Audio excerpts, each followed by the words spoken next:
மீகா 4வது அதிகாரம் 10வது வசனம் இப்படியாக சொல்கிறது, கர்த்தர் உன்னை உன் சத்துருக்களின் கைக்கு நீங்களாக்கி மீட்பார். இன்னைக்கு இதை கேட்டுக்கொண்டிருக்கிற நீங்கள் யாராவது ஒருத்தங்க சத்துருடைய கையில் நீங்கள் இன்னைக்கு அடிமைப்பட்டு இருக்கலாம். இல்லை சத்ருவானவன் ஒரு சிறையிருப்புக்குள்ளாடி உங்களை வச்சுருக்கலாம். இன்னும் சத்துருக்கள் மனிதர்கள் மூலம் எழும்பலாம். நீங்கள் வாழ்ந்திருக்கக்கூடாதபடி நிம்மதியாக சமாதானமாக இருக்கக்கூடாதபடி சத்ருவானவன் மனிதர்களை கூட உங்களுக்கு விரோதமாக எழும்ப பண்ணலாம். சத்ருவானவன் உங்களுக்கு விரோதமாக எப்படி எழும்பி வந்தாலும் ஆண்டவர் உங்கள் சார்பில் இருக்கும்போது சத்ருவானவனால் ஒன்றுமே பண்ண முடியாது. ஏன்னா ஏசப்பா உங்களை பாதுகாக்கிறாரு.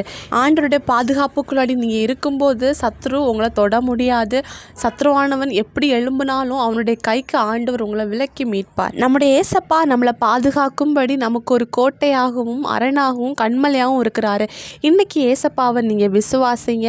அவரை விசுவாசிக்கும் போது ஆண்டவர் உங்கள் கூட இருப்பார். உங்கள் சார்பில் இருக்கும்போது சத்ருவானவன் உங்களை தொட முடியாது. ஆண்டவர் எல்லா இக்கட்டுக்கும் உங்களை விலக்கி மீட்பார். ஏசப்பாவை விசுவாசிங்க, அற்புதங்களை எதிர்பாருங்க.